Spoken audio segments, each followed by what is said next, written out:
بسم اللہ الرحمن الرحیم. ڈیئر اسٹوڈنٹس، السلام علیکم. آج معاشیات کے لیکچر نمبر 5 میں ہم آپ کو خوش آمدید کہتے ہیں اور امید کرتے ہیں کہ آپ سب خیریت سے ہوں گے. ٹھیک ہے، ہمارا جو پریویس لیکچر تھا وہ ہمارے پاس جو لندن اسکول آف اکنامکس نے جو معاشیات کی تعریف کی تھی وہ ہم نے دیکھی تھی، اور پلس اس کے ساتھ اس تعریف میں کیا خوبیاں تھیں، ٹھیک ہے جی، وہ ہم نے ڈسکس کی تھی. آج کے لیکچر میں ہم دیکھیں گے کہ جو ہے پروفیسر رابنز جو اس گروپ کو لیڈ کر رہے تھے لندن اسکول آف اکنامکس کو، جو انہوں نے تعریف کی ہے، ٹھیک ہے، معاشیات کی، اس میں کچھ کمیاں اور کوتاہیوں کی نشاندہی ان سے بعد میں آنے والے لوگوں نے کی ہے. وہ کمیاں، کوتاہیاں جو یا خامیاں کیا ہیں ان کے پہ بات کرتے ہیں. ٹھیک ہے جی. تو ہمارے پاس نمبر 1 جنہوں نے پروفیسر رابنز کی تعریف کی، جو ٹھیک ہے جی اس کو تنقید کا نشانہ بنایا، تو انہوں نے کہا جی پروفیسر رابنز نے کہا ہے کہ یہ غیر جانبدار علم ہے، حالانکہ ایسا نہیں ہے. معاشیات غیر جانبدار علم نہیں ہے. کیسے؟ پروفیسر رابنز نے علم معاشیات کو ایک غیر جانبدار علم قرار دیا اور اسے محض علم الحقیقت کا درجہ عطا کیا. ٹھیک ہے، حالانکہ یہ بات ثابت ہو چکی ہے کہ معاشیات علم الحقیقت کے ساتھ ساتھ علم الہدایت بھی ہے اور فن بھی ہے.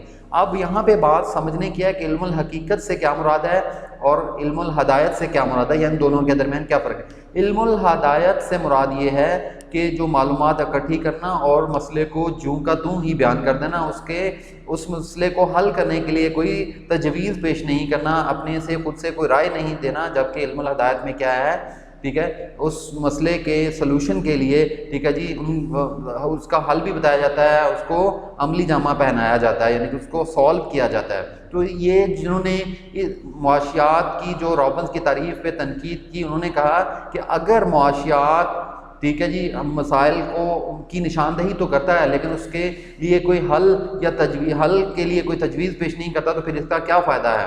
ٹھیک ہے، کیونکہ اس میں کسی مسئلے کو حل کرنے کے لیے ماہرین تجویز بھی پیش کرتے ہیں اور پھر حکومت انہیں عملی جامہ پہنانے کے لیے اقدامات بھی کرتی ہے. تو کہتے ہیں علمی معاشیات کی جو جدید تھیری ہے، اس میں جو ماہرین معاشیات ہیں وہ کیا کرتے ہیں، مسائل کو حل کرنے کے لیے تجاویز پیش کرتے ہیں کہ اس مسئلے کو اس طرح حل کیا جاتا ہے، اور پھر جو ریلیونٹ اتھارٹیز ہیں یا گورنمنٹ ہے وہ اس کو کے لیے عملی اقدامات کرتے ہیں. یعنی ماہرین کی رائے میں جو تجاویز پیش کی ہیں انہوں نے اس کو حل کرنے کے لیے عملی اقدامات کر دیا. تو پھر اس لیے کہتے ہیں کہ ہم کہہ سکتے ہیں کہ یہ غیر جانبدار علم نہیں ہے. اس کے بعد طبی نہیں بلکہ معاشرتی علم ہے.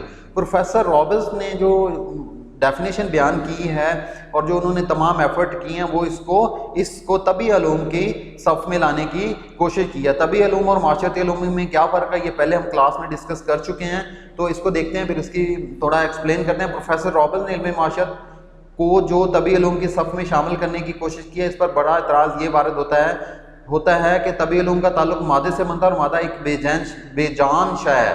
مزید برآں ان علوم کے قوانین بھی جامع اور اٹل ہوتے ہیں، یعنی کہ سائنسی قوانین جو ہوتے ہیں وہ حقیقت پر مبنی ہوتے ہیں، جامع اور اٹل ہوتے ہیں، یعنی کہ غیر مشروط ہوتے ہیں، ان کے ساتھ شرائط نہیں ہوتی. جبکہ معاشرت کا تعلق ایک تو مادے کی بجائے انسانی رویوں سے ہے جو آئے دن بدلتے رہتے ہیں. جیسے آپ دیکھ لیں، پسند ناپسندیدگی کی بات کریں، کسی کو کوئی چیز پسند ہے، کسی کو کوئی چیز پسند نہیں ہے، کوئی جو آئے دن بدلتے رہتے ہیں. دوسرا، اس کے قوانین بھی مشروط نوعیت کے ہوتے ہیں. تو پھر اس واضح فرق کی موجودگی میں علم معاشرت کو طبی علوم کے صف میں شامل نہیں کیا جاتا. یعنی کہ جو بھی معاشرت آگے ہم پڑھیں گے بھی، جیسے ٹھیک ہے جی ہمارے پاس نیکسٹ چیپٹر آئے گا، ٹھیک ہے جو اس میں ہم صارف کے رویے کو ڈسکس کرتے ہیں، ٹھیک ہے، تو اس میں بہت سارے قوانین پڑھتے ہیں. پھر اس کے بعد ہمارے پاس قانون طلب ہے، قانون رصد ہے، اور بہت سارے قوانین ہیں. تو یہ سارے کے سارے معاشی قوانین جتنے بھی ہیں معاشرتی مشروط نوعیت کے ہیں. اس لیے ہم کہہ سکتے ہیں کہ معاشیات جو ہے وہ ایک طبعی علم نہیں ہے بلکہ ایک معاشرتی علم ہے. اس کے بعد نیکسٹ جنہوں نے اس پہ تنقید کی، انہوں نے کہا محض علم الحقیقت نہیں ہے، جبکہ پروفیسر رابنز کہتے ہیں کہ یہ صرف علم الحقیقت ہی ہے. پروفیسر رابنز نے معاشرت کو سائنس کا درجہ دیتے وقت اس حقیقت کو پیش نظر نہیں رکھا کہ تمام معاشرتی علوم کا بنیادی مقصد انسان کی زندگی کو خوشحال بنانا ہوتا ہے. اگر معاشیات معاشی مسئلوں کا حل نہ بتا سکے تو اس کا فائدہ کیا ہے. یعنی کہ میں نے آپ کو پہلے بھی شروع والی جو پوائنٹ ہے اس میں بتایا کہ علم الحقیقت اور علم الہدایت میں کیا فرق ہے. جبکہ جو پروفیسر رابنز ہیں وہ کہتے ہیں کہ معاشیات صرف علم الحقیقت ہے، یعنی کہ مسائل کو صرف ٹھیک ہے ہائی لائٹ کرتی ہے، ٹھیک ہے، اس کو حل کیسے کریں گے، وہ مسئلہ حل کیسے ہوگا، اس کے بارے میں کچھ نہیں بتاتے، لیکن اس مرض کا علاج تجویز نہ کرے. پروفیسر ٹھیک ہے وہ لکھتے ہیں کہ علم معاشیات علم طب کے مشابہ ہے، جس کا مقصد انسانی جسم کو تندرست اور صحت مند بنانا ہے، اسی طرح معاشیات کا مقصد انسانی زندگی ہی کو خوشحالی سے ہمکنار کرنا. ٹھیک ہے جی.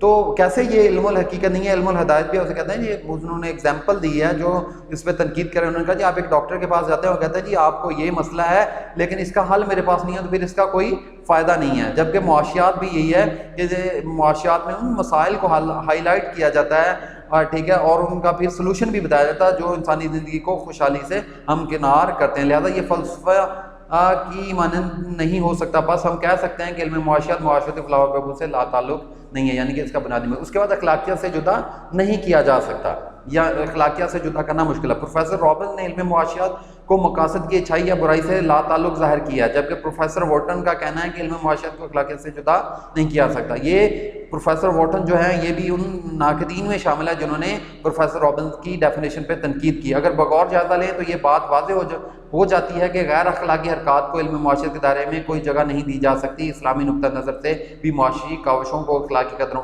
سے جدا نہیں کیا جا سکتا.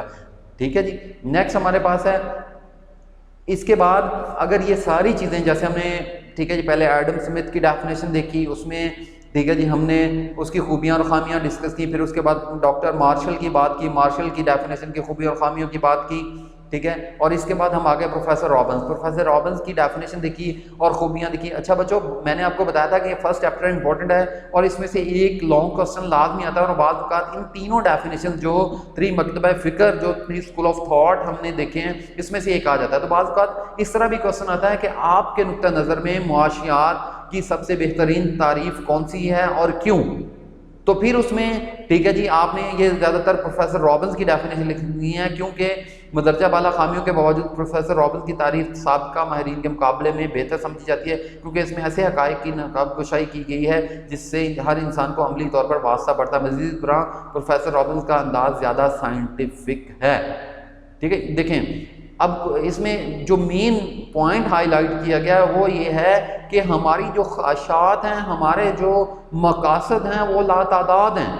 ٹھیک ہے، اور ان کو پورا کرنے کے لیے، ان خواہشات کو پورا کرنے کے لیے، ان مقاصد کو حاصل کرنے کے لیے ہمارے پاس جو وسائل ہیں وہ کیا ہیں؟ کم ہیں، اور ہم وسائل کو متبادل کے طور پر استعمال کریں. جیسے میں آپ کو یہ کہوں کہ ٹھیک ہے جی مجھے پیاس لگی ہوئی ہے، تو آپ دیکھیں پیاس کو پانی سے بھی بجھایا جا سکتا ہے، کوئی اور مشروب بھی آپ پی سکتے ہیں، ملک بھی آپ پی سکتے ہیں، ٹھیک ہے جی کوئی اسی طرح کی چیزیں. تو یہی بات ہے کہ جو ذرائع ہیں ان کو ٹھیک ہے متبادل کے طور پر بھی استعمال کیا جا سکتا ہے. تو یہ تھا بیٹا ہمارا آج کا ٹاپک. آپ بک سے دیکھیں گے تو مزید آپ کو باتیں کلیئر ہو جائیں گی. ٹھیک ہے جی اپنا خیال رکھیں گے، انشاءاللہ نیکسٹ لیکچر میں آپ سے ملاقات ہوگی. اوکے اللہ حافظ.